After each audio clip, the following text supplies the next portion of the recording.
Ողջույն սիրելի հետևորդ, երբևէ տեսել եք անարդարություն և մտածել, միթե Աստված չի տեսնում այս, երբեմն թվում է, թե չարությունը հաղթում է, ճշմարտությունը լռում, իսկ արդարությունը ուշանում։ Բայց Աստվածաշունչը մեզ հիշեցնում է մի կարևոր ճշմարտություն.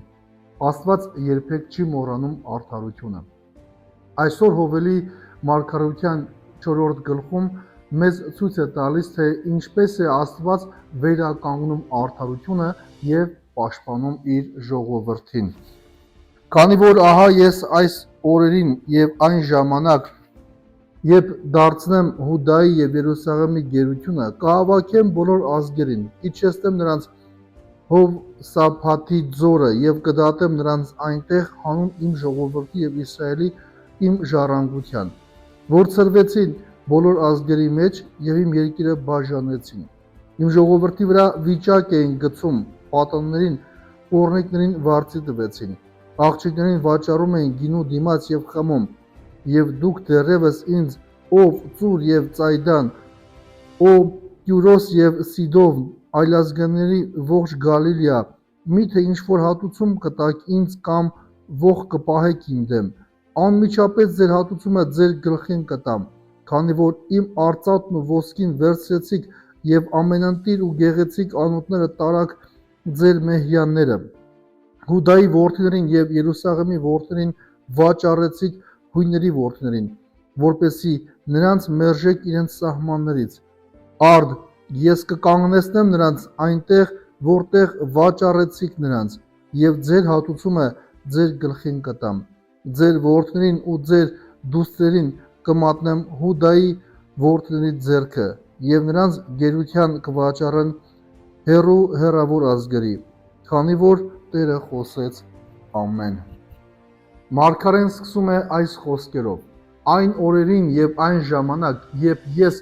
կվերադարձնեմ իմ ժողովրդի վիճակը։ Սա հույսի խոստում է։ Աստված խոսում է ապագայի մասին, երբ իր ժողովուրդը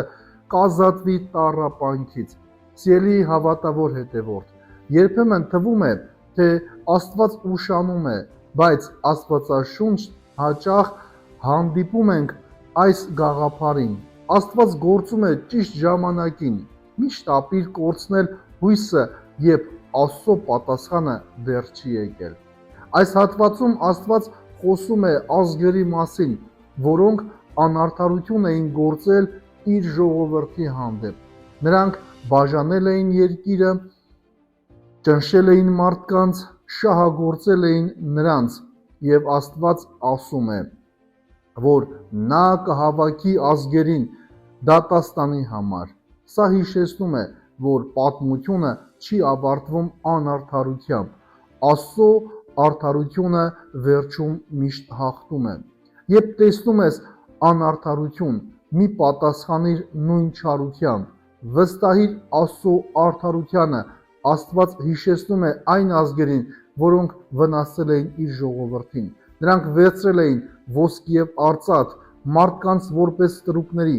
Սա ծանր մեղք էր, և Աստված հայտարարում է, որ այդ ամենը անպատասխան չի մնա։ Սիրելի հավատավոր հետևորդ, մարդիկ կարող են ժամանակավորապես անտեսել արդարությունը, բայց Աստծո աչքից ոչինչ չի վրիպում։ Ապրիր արդարությամբ, նույնիսկ այն ժամանակ, երբ աշխարհը չի գնահատում այն։ Այս հատվածի վերջում Աստված ասում է, որ նա կվերադարձնի այն, ինչ ուրիշները փորձել էին խլել իր ժողովրդից։ Սա կարևոր սկզբունք է։ Աստված երբեմն թույլ է տալիս դժվարություններ, բայց վերջում նա կարող է վերականգնել կորուստները։ Եթե կյանքում եղել են իրավիճակներ, որտեղ քեզ անարդար են վերաբերվել, հիշիր, Աստված տեսնում է այդ ամենը, և նա կարող է վերականգնել այն, ինչ մարդիկ փորձել են քեզնից խլել։ Թույլ մի տուր, որ ուրիշների անարդարությունը կարծրացնի քո սիրտը, պահպանիր հավատքդ և բարությունդ։ Այս հատվածը մեզ հիշեցնում է. Աստված տեսնում է պատմության ընթացքը։ Երկրորդ, անարդարությունը երբեք վերջնական հաղթանակ չի ունենում։ Երրորդ, Աստված պաշտպանում է իր ժողովրդին։ 4. Նա կարող է վերականգնել կորուստները եւ վերջապես 5. Հավատքը պահանջում է համբերություն։ Սիրելի հավատավոր հետևորդ, աշխարհում երբեմն թվում է, թե չարությունը հաղթում է, բայց Աստվածաշունչը մեզ հիշեցնում է մի մեծ ճշմարտություն. Աստված դեռ նստած է իր գահին, նա տեսնում է անարդարությունը, տեսնում է ցավը, տեսնում է քո պայքարը, նա խոստանում է, որ վերջում արդարությունը կհաղթի։ Եթե այսօր ձեր կյանքում կան դժվարություններ կամ անարդար իրավիճակներ, մի կորցրեք հավատքը, վստահեք Աստծո ժամանակին, քայլեք արդարության ճանապարհով եւ հիշեք, Աստված երբեք չի մոռանում իր ժողովրդին։ Սիրելի հետևորդ, եթե օգտակար եղավ քեզ այս տեսանյութը, կարող ես հավանել, մեկնաբանության բաժնում գրել քո կարծիքը եւ բաժանորդագրվել մեր YouTube-յան ալիքին։